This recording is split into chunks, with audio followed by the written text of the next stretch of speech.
संपूर्ण स्वास्थ्य का विज्ञान एवं दर्शन आयुर्वेद, इस आयुर्वेद के रहस्य को लेकर के हम चर्चा कर रहे हैं, वार्ता कर रहे हैं और हम प्रयास कर रहे हैं कि आपको आयुर्वेद के गूढ़ रहस्यों से रूबरू कराएं। और मैं ये कह सकता हूँ कि आयुर्वेद अपने आप में एक संपूर्ण चिकित्सा विज्ञान है। जब हम बात करते हैं संपूर्ण चिकित्सा विज्ञान की, तो कई बार लोगों के मन में ये बात आती है, क्या हम किसी के साथ दूसरे अन्यों का विरोध कर रहे हैं, या क्या हमारा क्या और पैथियों से संघर्ष है। इस विषय में मैं आप लोगों से निवेदन करना चाहता हूँ कि ये कभी भी मन में ना लें कि आयुर्वेद का किसी भी अन्य चिकित्सा पद्धति के साथ में ना कोई संघर्ष है, ना कोई विरोध है, ना कोई कंपटीशन है। हम कोई किसी पद्धति के साथ में आयुर्वेद का संघर्ष नहीं मानते हैं, और हम ये मानते हैं कि जब रोग अत्यंत प्रबल अवस्था में हो, जिसको हम कहते हैं कि उसे नियंत्रित करने के लिए जो एक्यूट मैनेजमेंट है, जैसे कि आज एक्यूट मैनेजमेंट के लिए हमको एलोपैथिक का सहारा लेना पड़े तो लेना चाहिए, ये बुद्धिमत्ता है। तो हम विज्ञान के विरोधी नहीं हैं, हम साइंस के विरोधी नहीं हैं, परंतु हम विज्ञान के नाम पर जो ढोंग पाखंड ढकोसला है, हम उसके विरोधी हैं। इसलिए मैं कहता हूं कि अत्यंत प्रबल अवस्था में तो आदमी को रोग के कंट्रोल करने के लिए आपको मॉडर्न मेडिसिन सिस्टम के अंदर यदि आपको कोई दवाई लेनी पड़े या आवश्यकता पड़े, जैसे मैं कहूँ कि एकदम बहुत ज़्यादा हाइपरटेंशन है, हाई बीपी बढ़ा हुआ है, हालांकि मुक्तावली बहुत ही बढ़िया है इसके लिए, आप योगासन प्राणायाम करें तो बीपी को आप कंट्रोल कर सकते हैं। परंतु ऐसा नहीं कि बीपी बढ़ा हुआ है, बहुत ज़्यादा बीपी है, मैं ये नहीं कहूँगा कभी भी कि आप उसी दिन से यदि आपने योग करना शुरू कर दिया तो पहले दिन में एलोपैथिक दवाई बंद कर दो। हम नहीं कहेंगे कि उसी जिस दिन आपने आयुर्वेदिक दवाई शुरू कर दी उसी दिन आप एलोपैथिक बंद कर दीजिए, बिल्कुल भूल नहीं करना है, ऐसी गलती आपको नहीं करनी है। परंतु हम इस बात को भी पूरी प्रामाणिकता के साथ कहते हैं कि जिंदगी भर आपको बीपी की गोली की खाने की आवश्यकता नहीं पड़ेगी। यानी धीरे धीरे जब आप अपनी एलोपैथिक डोज को बीपी मपाते हुए, चेक कराते हुए, ऐसी गलती नहीं करना कि आपको बीपी हाई है परंतु पता चला कि आपने बीपी चेक करवानी छोड़ दी, या आपको कोई कार्डिक डिजीज है, कार्डिक प्रॉब्लम है, तो पता चला कि आपने दिखाना ही बंद कर दिया। ऐसी गलती मत करना। कुछ ऐसे डिजीज हैं जहां तो हमको फिजिकली पता चल जाता है, जैसे आपको अर्थराइटिस है तो अर्थराइटिस के लिए तो पता चल जाता है कि स्वेलिंग है, दर्द है, बार बार एक्सरे या आपको किसी तरह से एमआरआई ना भी कराएं, कोई ज़रूरी नहीं है फालतू में पैसा खर्च करना। परंतु हाइपरटेंशन है, डायबिटीज़ है, हार्ट की ट्रबल है, तो ज़रूर आपको चेक करा लेने चाहिए, क्योंकि उसमें एकदम बाहर से शरीर देख के पता नहीं चलता है। तो जैसे मैंने कहा कि आपको डायबिटीज़ है, हाइपरटेंशन है या कार्डिक प्रॉब्लम है, तो उस स्थिति में आप एलोपैथिक दवाई को एकदम ना छोड़िए। अभी हम लोगों ने एविडेंस बेस्ड मेडिसिन की हम बात करते हैं। हमने अभी हृदयामृत की, अभी क्लिनिकल ट्रायल तो हमारी पहले से हो ही रही थी, क्योंकि वो सदियों से, वर्षों से, सहस्रों वर्षों से आयुर्वेद में प्रयुक्त औषधियाँ हैं, तो क्लिनिकल तो चल ही रही हैं। आज हमारे पास जो PMR हमारा जो डाटा सेंटर है, उसके अंदर मैं आप लोगों को बताना चाहता हूँ कि हमारे पास आज 80 लाख से ज़्यादा रोगियों का डाटा और रिकॉर्ड है, जो दुनिया के बहुत सारे असाध्य या कष्ट साध्य या बहुत जटिल रोगों से ग्रसित रोगियों का डेटा है। उनमें से लाखों लाखों रोगी ऐसे हैं जो पूरी तरह से आज ठीक हैं। उसके बाद में भी जो एक्यूट मैनेजमेंट की बात है, हम फिर निवेदन करते हैं कि सहजता से उस चीज़ को शरीर में, जैसे आपकी शरीर की प्रकृति धीरे धीरे ठीक होने की तरफ हो, उसी तरह से वो भी डॉक्टर के परामर्श से आप अपने बीपी शुगर चेक कराते हुए दवाई कम कर दीजिए। आप अपनी दिनचर्या को बदलोगे, आप अपने योगासन प्राणायाम उस पर ध्यान दोगे, कुछ आयुर्वेदिक औषधियाँ लेनी शुरू कर दोगे तो हम ये कह सकते हैं कि योग, प्राणायाम और आयुर्वेदिक औषधियाँ ही एकमात्र ऐसा उपाय है कि जो इन रोगों से आपको पूर्णतया मुक्ति प्रदान कर सकता है। यानी कि बीपी ठीक करने के लिए योग और आयुर्वेदिक ही उपाय है। इसका मतलब ये नहीं है कि जिस दिन योग शुरू कर दिया उस दिन दवाई छोड़ दी। या आर्थराइटिस ठीक करने के लिए ठीक है, दर्द हो पेनकिलर ले लो, नहीं तो फिर तो जरूरत नहीं पड़ेगी, परंतु डायबिटीज के लिए पहले दिन से दवाई नहीं छोड़नी है। यही मेरा निवेदन है कि इस तरह के रोगों को पूर्णतया ठीक करना चाहते हैं तो योग, आयुर्वेद, प्राकृतिक चिकित्सा जो हमारे उपाय हैं, जो ऋषियों ने जिनका वर्णन किया है, यही श्रेष्ठकर है। इसी कारण से हम, चाहे वो हाइपरटेंशन है, चाहे वो आर्थराइटिस है, चाहे वो अस्थमा है, चाहे हार्ट की प्रॉब्लम है, चाहे थायराइड की प्रॉब्लम है, तो उसको हम रोकथाम या हम सिर्फ कंट्रोल की बात नहीं करते हैं कि ये दवाई, आयुर्वेदिक दवाई से तुम्हारा कंट्रोल नहीं। जबकि मॉडर्न मेडिकल सिस्टम के अंदर में क्योर शब्द का प्रयोग करना अपराध है। हमारे जो रेमेडी एंड ड्रग जो एक्ट है उसके अंदर भी लिखा है कि बहुत सारी बीमारियों के नाम पे यदि आप कह देते हैं कि ये ठीक हो जाती हैं तो वो अपराध माना जाता है। पर मैं एक निवेदन करना चाहता हूँ, एक बहुत इंटरेस्टिंग कहानी है, क्योंकि भारत में तो फिर भी हम कह देते हैं कि ये कंट्रोल हो जाता है, क्योर हो जाता है, हम लोग कह देते हैं, पर विदेशों में बहुत ही इसको, ये इंटरेस्टिंग बात है और आपको जानने की बात है, उसको बहुत बड़ा अपराध माना जाता है। तो किसी ने लोगों ने कहा कि स्वामी जी, जब हम वहाँ योग शिविर लगा रहे थे, बोले ऐसी गलती मत करना कि लोगों को मत कहना कि बीपी ठीक हो जाता है, शुगर ठीक हो जाता है। बोले ऐसा कहेंगे तो यहाँ पर तो इसको अपराध माना जाता है। तो स्वामी जी ने कहा जी अच्छा। तो दूसरे दिन, तीसरे दिन, जब 2-3 दिन योग कराते हो गए, बहुत सारे लोग पहले से योग करते थे, योग करते फिर उन लोगों ने कहा, स्वामी जी ने कहा उन लोगों से कि भाई ये बताओ कि बीपी किस किस को था, योग करने से कितनों का बीपी ठीक हो गया। तो बहुत सारे सैकड़ों लोगों ने हाथ उठाया। फिर स्वामी जी ने कहा भाई जिनको शुगर की परेशानी थी, अब बिल्कुल औषधि नहीं ले रहे हैं, फिर भी ठीक है, कितने हैं? तो भी जो है 50 भाइयों ने हाथ उठाया। तो स्वामी जी ने कहा कि मैं नहीं कहता हूँ कि योग करने से बीपी ठीक होता है, मैं ये भी बिल्कुल नहीं कहता हूँ कि योग करने से डायबिटीज ठीक होता है, पर ये लोग कहते हैं कि हमने योग किया, हमारी शुगर ठीक हो गई, हमने योग किया, हमारा बीपी ठीक हो गया, तो भाई तुम जानो और ये जाने। यानी हमने अपनी बात भी कह दी और अपनी बात को जो लोग ठीक हुए थे, जो बीमार था, यदि वो कह रहे हैं कि मैं फिजिकली फिट हूँ, मेरा मेडिकल रिपोर्ट बिल्कुल एकदम बेहतरीन है, तो इसमें फिर कोई शंका की या कोई प्रश्न की कोई बात नहीं है। परंतु चीज़ों को, क्रियाओं को हम ठीक से करें। इस विषय में एक बात मैं और कहना चाहता हूँ कि जब आप योग और आयुर्वेद की बात करते हैं, सही योग हो, सही आयुर्वेद हो, सटीक, जो हमारे यहाँ वात पित्त कफ आदि दोषों के अनुसार, और उचित औषधि और उसके लिए संबंधित औषधि, यदि ये आप ले पाएंगे तो ही ठीक हो पाएंगे। तो आयुर्वेद से ठीक हो सकते हैं, पर सही आयुर्वेद से ध्यान रख लेना।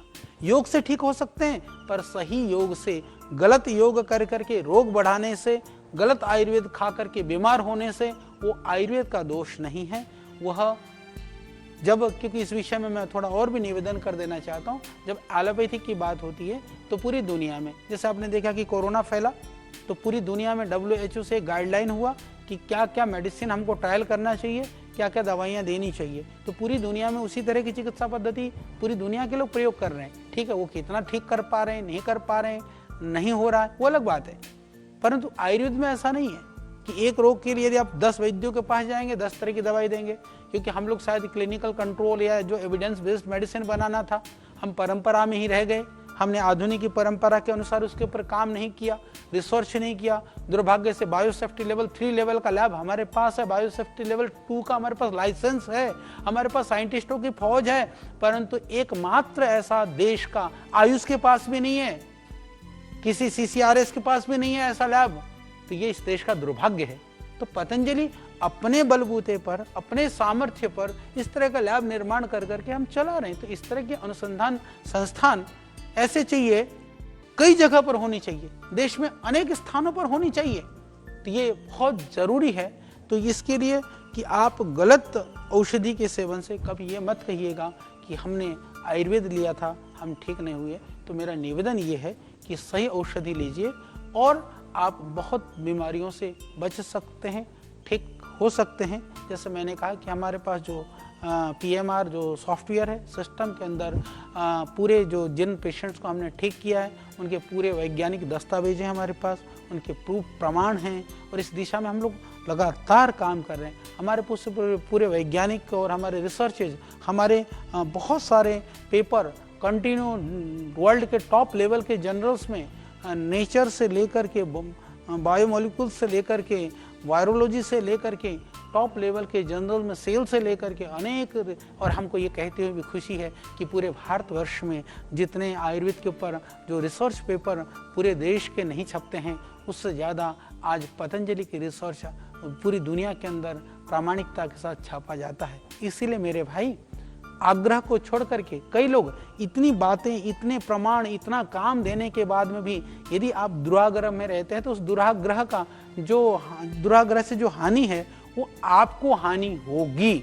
इसीलिए मैं एक बात कहना चाहता हूँ कि आयुर्वेद न केवल सिम्टोमेटिक ट्रीटमेंट है, ये सिम्टोमेटिक ट्रीटमेंट नहीं है, ये लाक्षणिक ट्रीटमेंट नहीं है, ये सिस्टमेटिक ट्रीटमेंट है, ये संस्थानिक ट्रीटमेंट है। हम आयुर्वेद के अंदर संपूर्ण जो शरीर के परे भी, जैसे मैंने आपको पहले बताया कि हम मन आत्मा की भी बात करते हैं और रोग के लिए हम प्रज्ञापराध को कारण मानते हैं, यानी कि हम शारीरिक रोगों के लिए सिर्फ शरीर को ही कारण नहीं मानते हैं, हम मन को भी कारण मानते हैं। उस लेवल पर चिकित्सा की बात आयुर्वेद करता है। इसलिए आयुर्वेद बहुत गहन, गूढ़ और बहुत परम वैज्ञानिक चिकित्सा पद्धति है।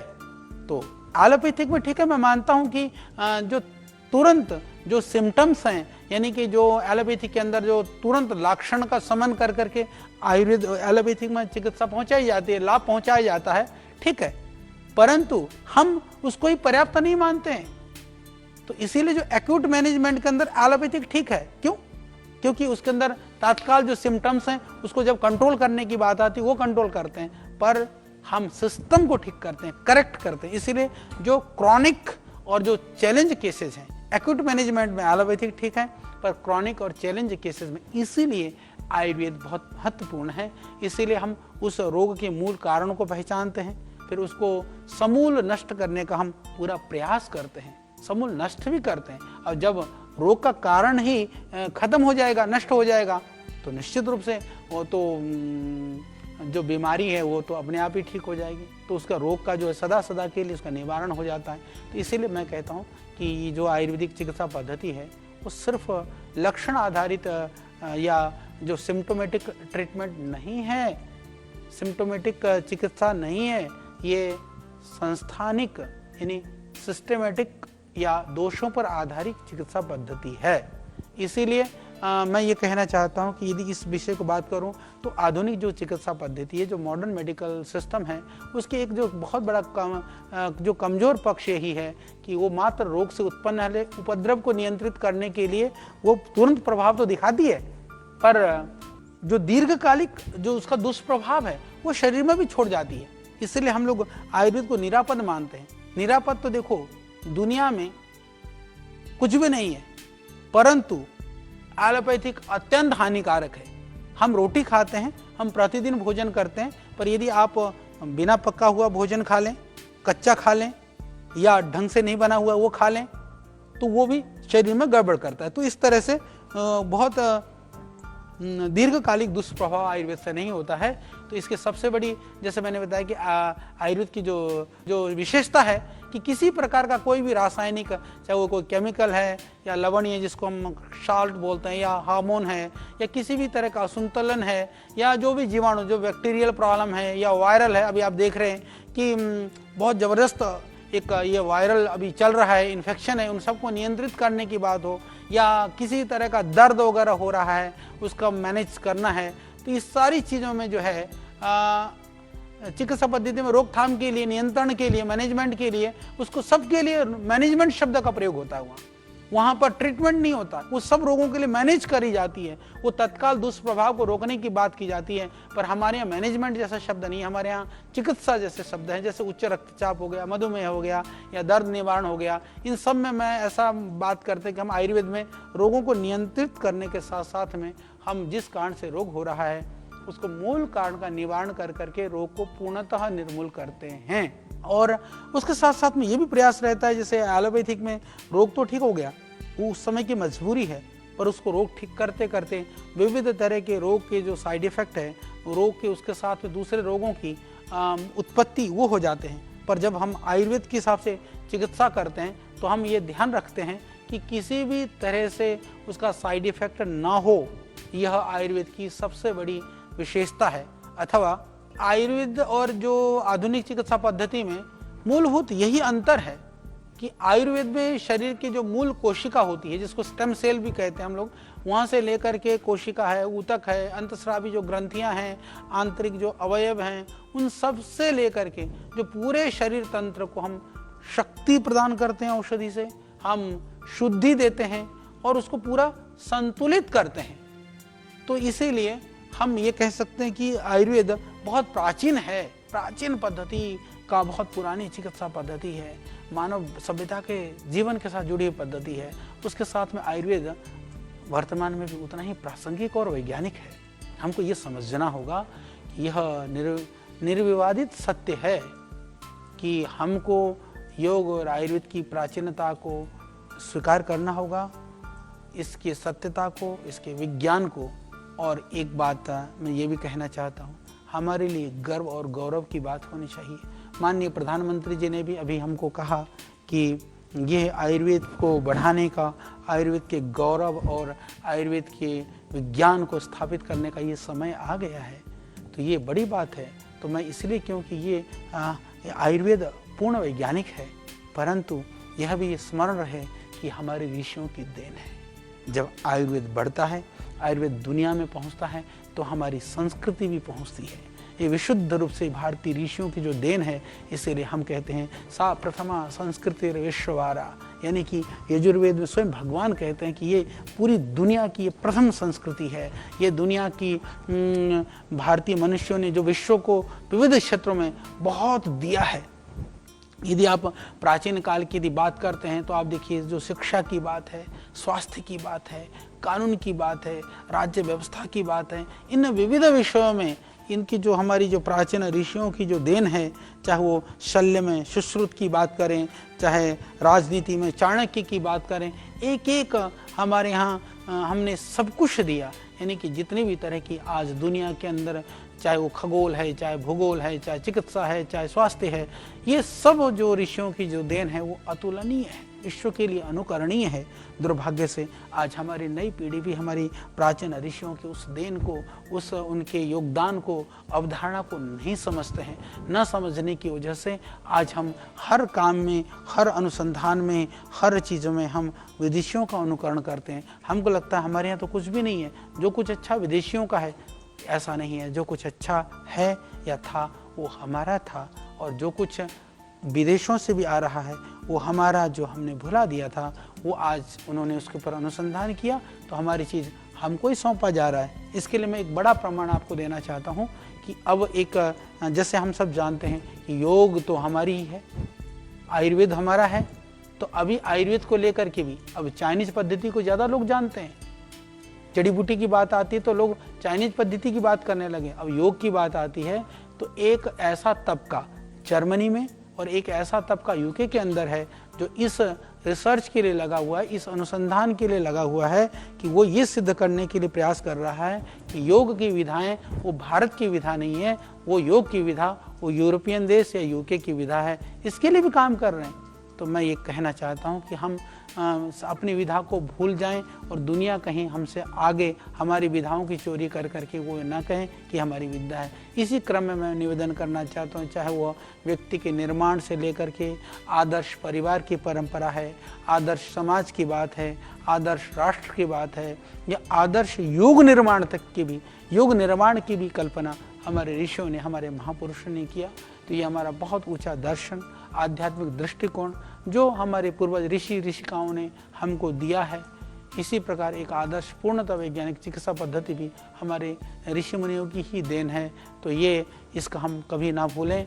आधुनिक चिकित्सा पद्धति आयुर्वेद की तुलना में इतनी पुरानी नहीं है, परंतु आज हम आयुर्वेद के अंदर जो भी वर्णन है 3000, 4000 साल, 5000 साल पहले के जो आयुर्वेद के जो ग्रंथ लिखे गए हैं, उनके आधार पर हम आज भी चिकित्सा करते हैं। तो मैं कहना चाहता हूँ कि आयुर्वेद का जन्म मनुष्य के जन्म से हुआ है, जब वैदिक काल से ही है। इसीलिए आविष्कर्ता को हम ब्रह्मा जी से मानते हैं और राज ऋषि के रूप में भगवान धन्वंतरी को मानते हैं। इसीलिए हम अपने प्राचीन ऋषि मुनियों के जो बौद्धिक स्तर का मूल्यांकन करने का प्रयास करें तो हमको महसूस होगा और आश्चर्य के साथ हर्ष भी होगा कि हमारे पूर्वजों का ज्ञान, जीवन, चरित्र बहुत ही उज्जवल था, बहुत महान था। आज चिकित्सा विज्ञानी रोग जिनका मूल कारण की विवेचना करते हैं, वो सब उन्हें उस समय पर विदित थे। तो इसीलिए जैसे कि आज के जो चिकित्सा विज्ञान में रोग का मूल कारण 7 कारण माने जाते हैं, तो इन कारणों के ऊपर हम चर्चा करेंगे। और मैं ये निवेदन करना चाहता हूँ कि हमारे ऋषि लोगों की जो विशेषता थी या जो उनका जो विज्ञान था, आइए आज समय आ गया है कि हम उस पर ध्यान दें, आग्रह छोड़ करके अपने ऋषियों के अनुसरण करें, अनुगामी करें और आयुर्वेद जैसी विधा को पुनर्स्थापित करने के लिए हम कम से कम अपने घर में और साधारण रोगों में हम केमिकल की जगह पर प्राकृतिक और जड़ी बूटी आश्रित चिकित्सा पद्धति का आश्रय ले लें।